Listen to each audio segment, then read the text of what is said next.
proud and very happy to have this interview. For me, it's an honor. Thank you very much for this opportunity. Well, I was born in Uruguay, in Montevideo, which is the capital of my country, my little country. And I spent my childhood in Montevideo, and I was at the German school. It is an elite school. There was a very sad episode in my childhood.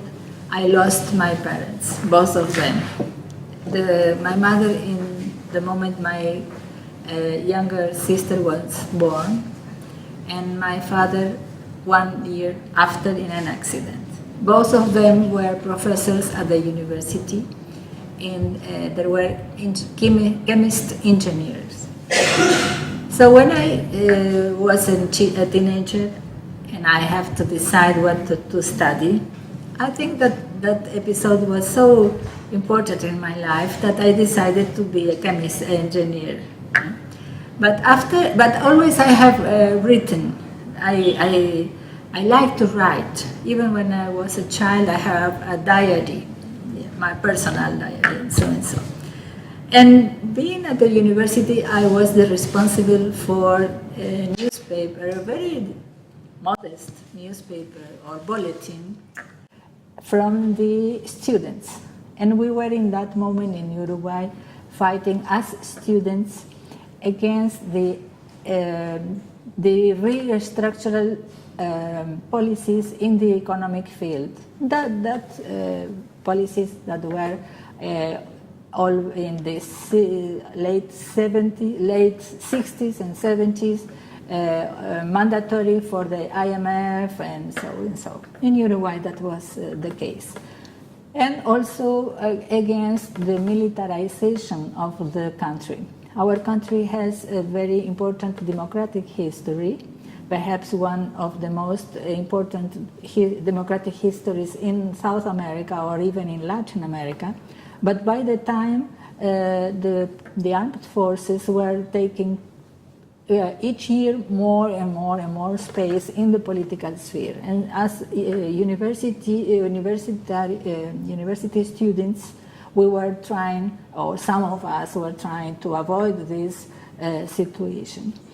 And among these episodes, one of my friends told me that there was one important newspaper from the leftist, for one of a leftist coalition that was founded in my country, and I was among those who contributed to the foundation of this coalition of the Communist Party, the Socialist Party, independent people. Galeano was a founding member of this coalition, and they told me that they were trying to train young people into journalism in this newspaper.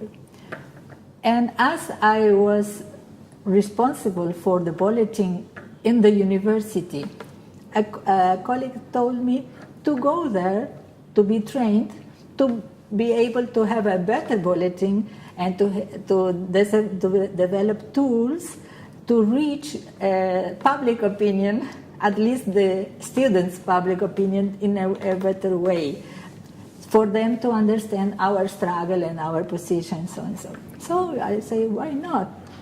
I was in my 4th year in chemistry, engineer.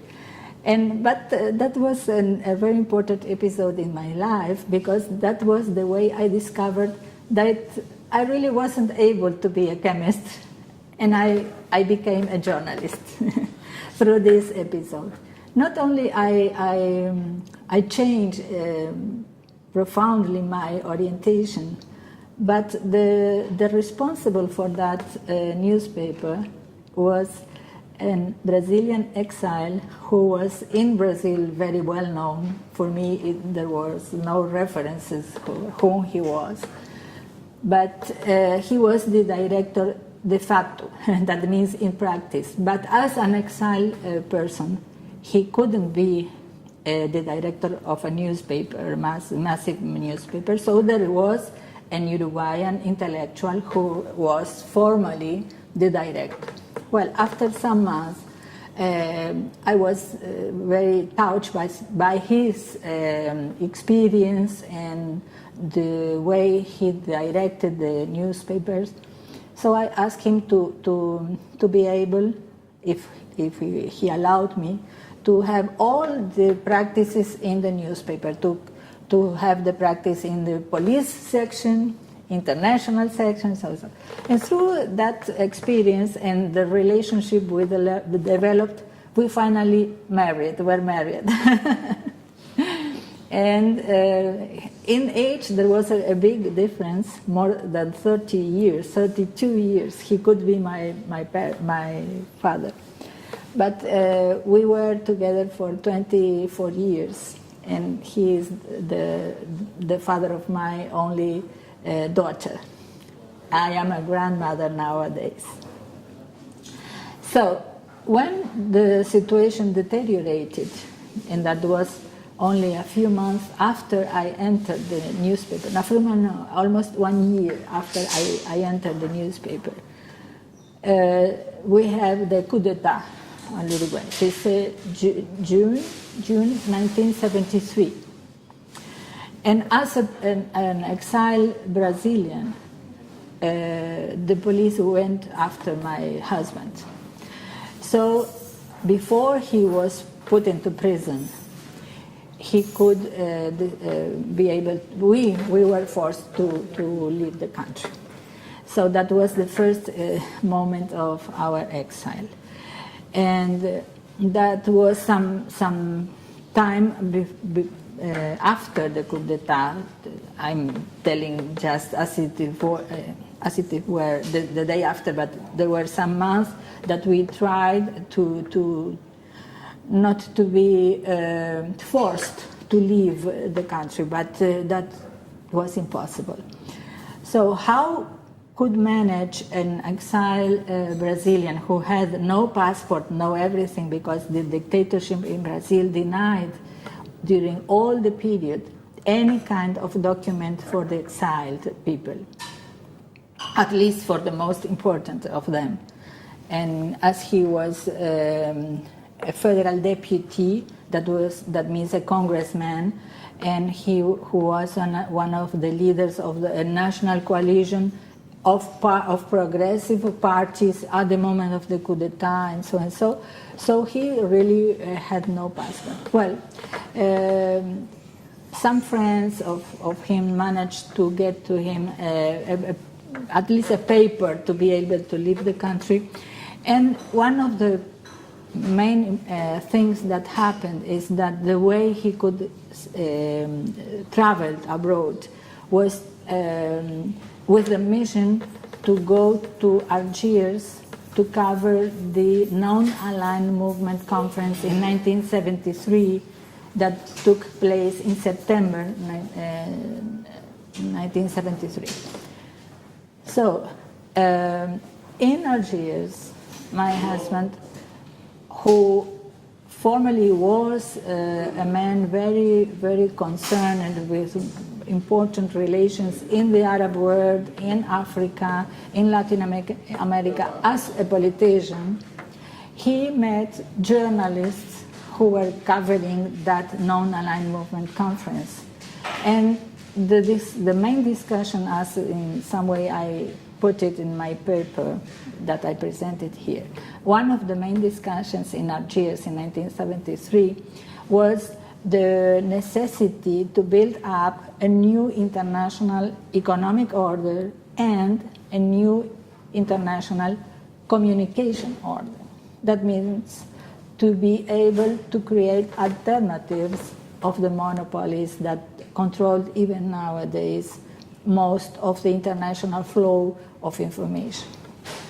So on returning from Algiers, my husband decided that we as journalists could contribute to this idea. Not only the state or the government should have or many governments should have the responsibility to create these medias or news agencies or whatever it could be. But we, as independent journalists, also could create some tools to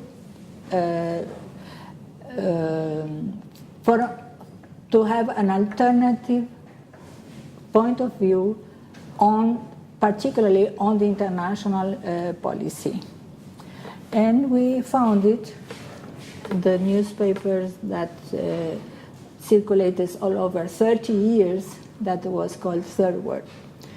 We founded it in Argentine, as Uruguay was already under the military regime, Brazil also, but Argentine, and Chile also, because during the Non-Aligned Movement Conference in Algiers, it was the coup d'etat in Chile.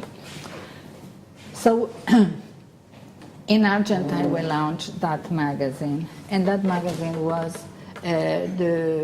let us say, the main way I myself act as a professional for this long period, covering mainly, of course, Latin American issues, but also African and Middle East issues.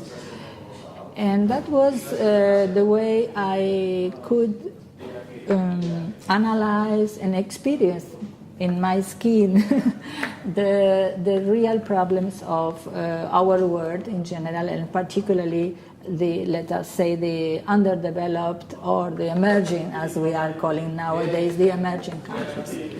And that was, for me, a very special and privileged experience, because even having participated in very tough moments, for instance, I was covering in some way the war in Angola, in Mozambique, Lebanon. I was in Beirut when Sharon bombed the city during the 1982 Israeli invasion to Lebanon to throw up Arafat and the PLO and so and so. That was not the first time I was in Lebanon. I already had been there many times, and so.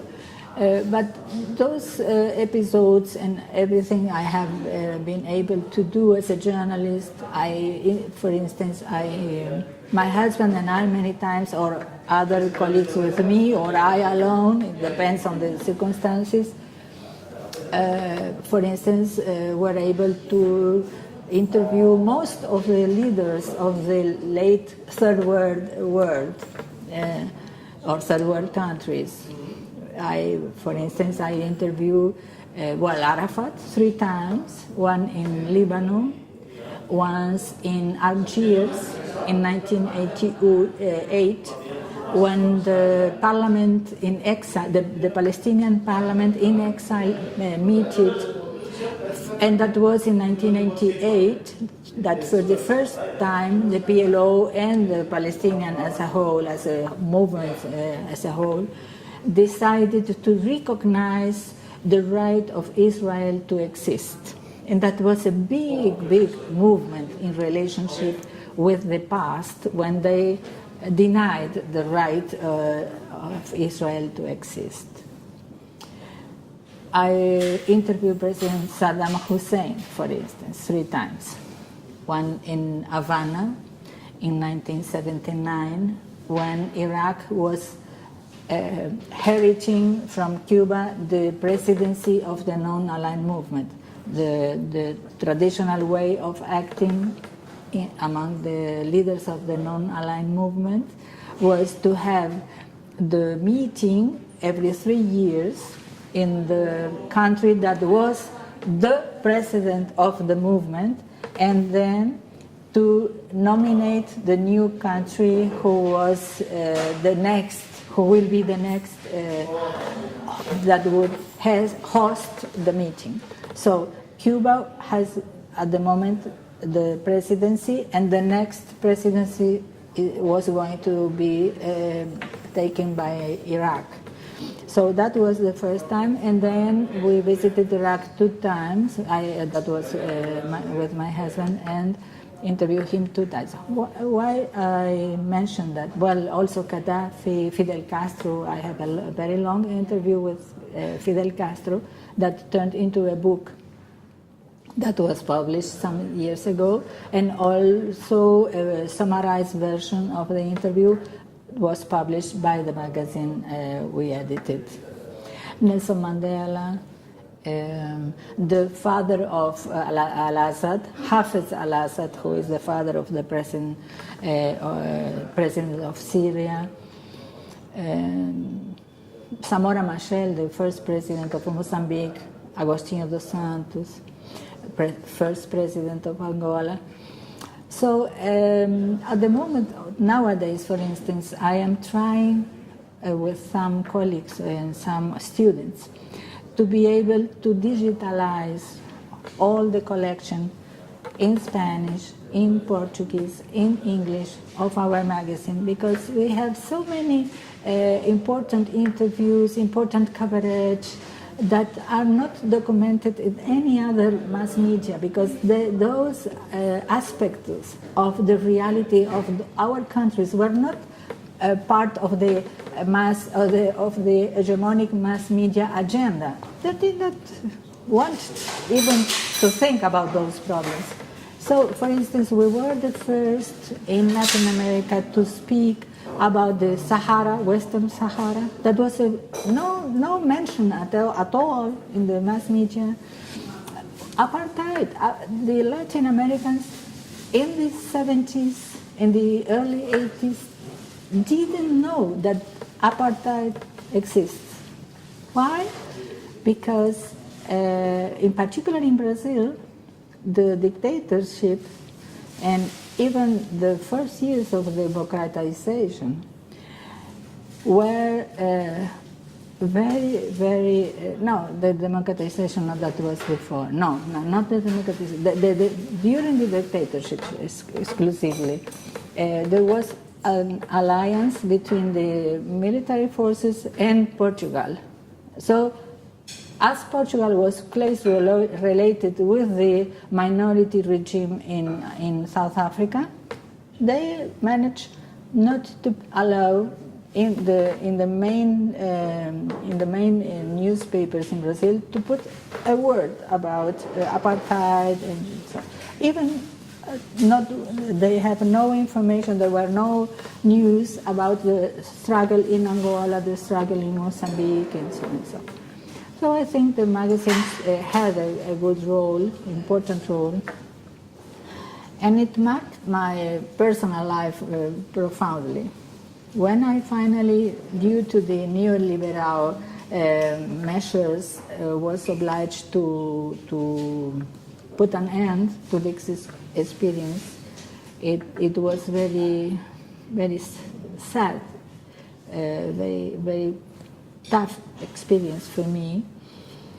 And when I realized that the crisis in our editorial house was so profound that it would take some time, but irremediably I will be forced to close the magazine. I was in a personal situation that really I needed to decide what to do.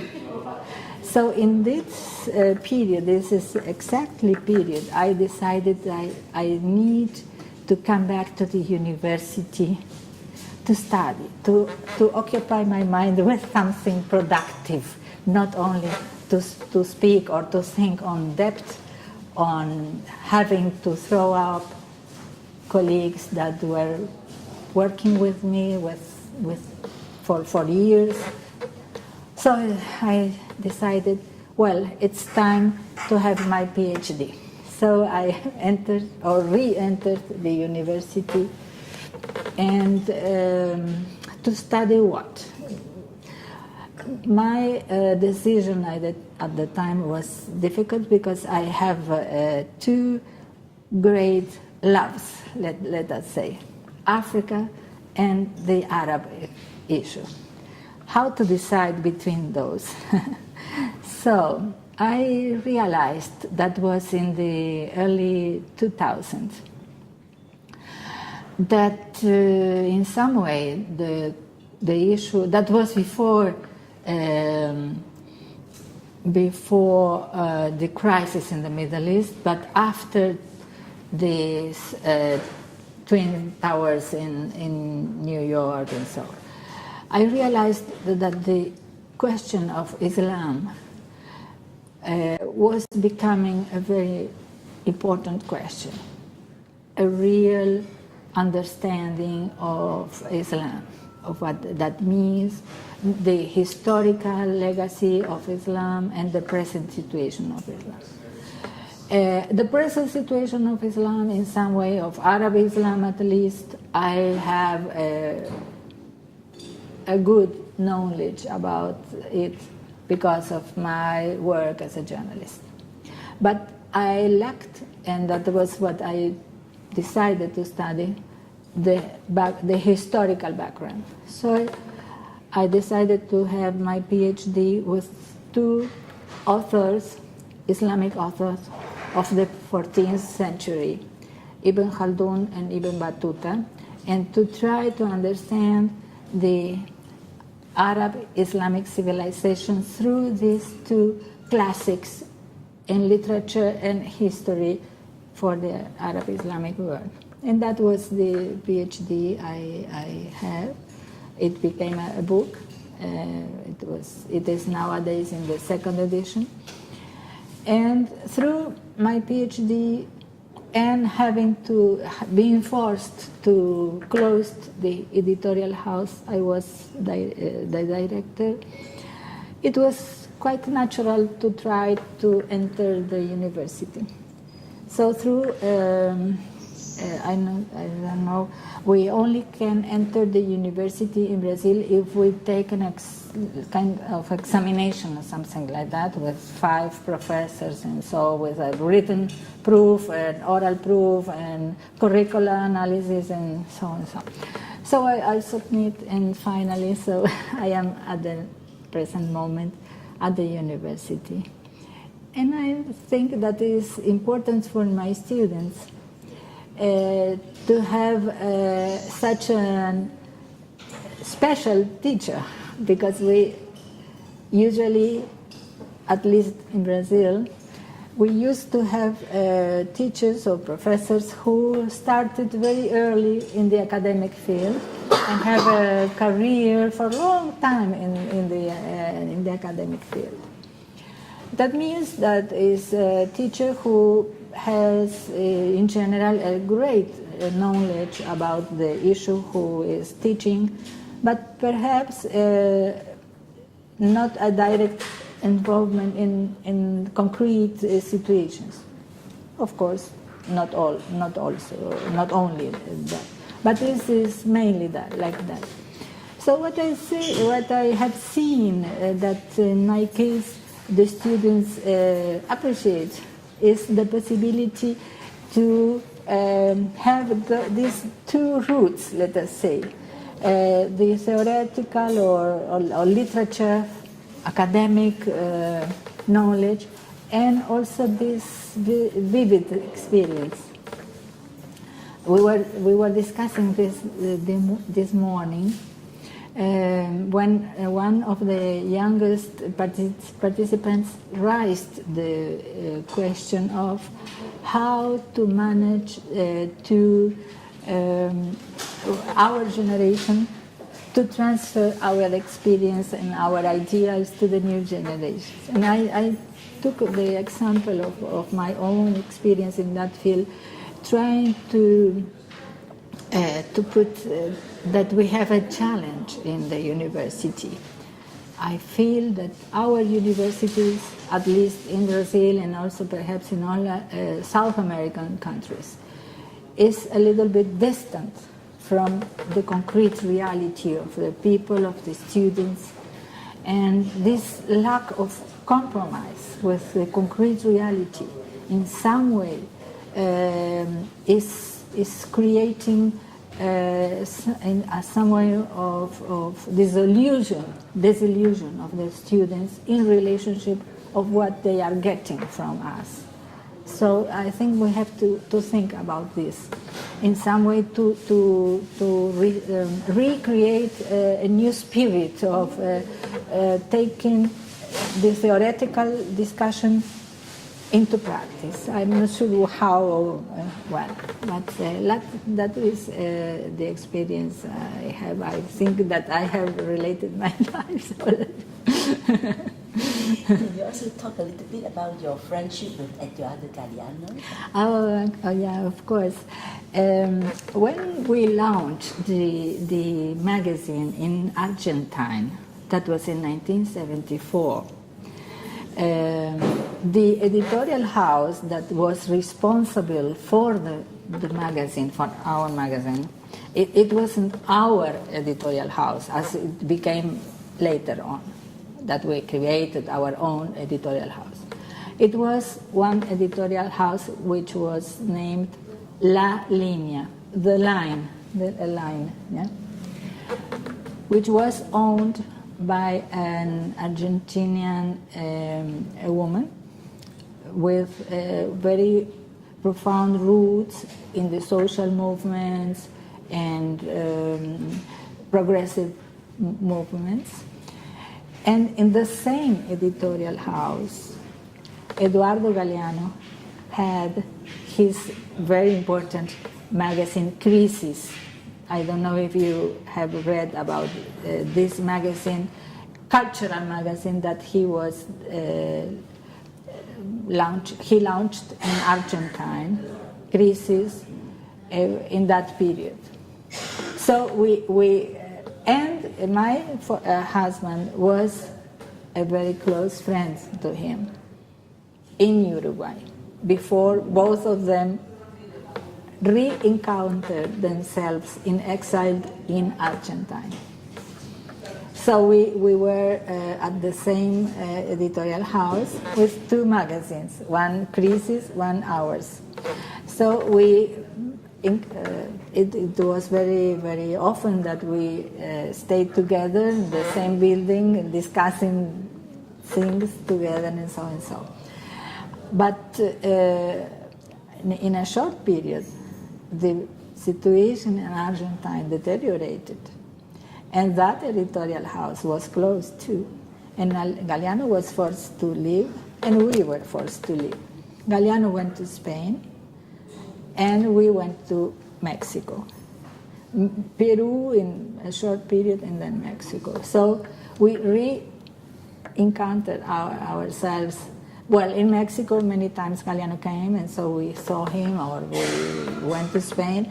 But then, when the re-democratization period came, of course, we have been able to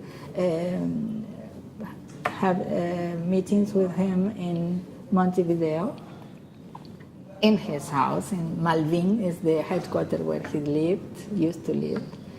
And also in Brazil. He was many times in Brazil. We met him. We were together. When we launched, for instance, in Brazil, in Rio, the Brazil-Uruguay Cultural Committee, he was the person who gave the speech, this very special speech in the launching, this special ceremony we had in the Brazilian Academy of Literature, which is an important academic in Brazil, and he was the great star of this launching. So he was a very sweet person, very, very sensitive person, a very close friend and good friend. Yeah.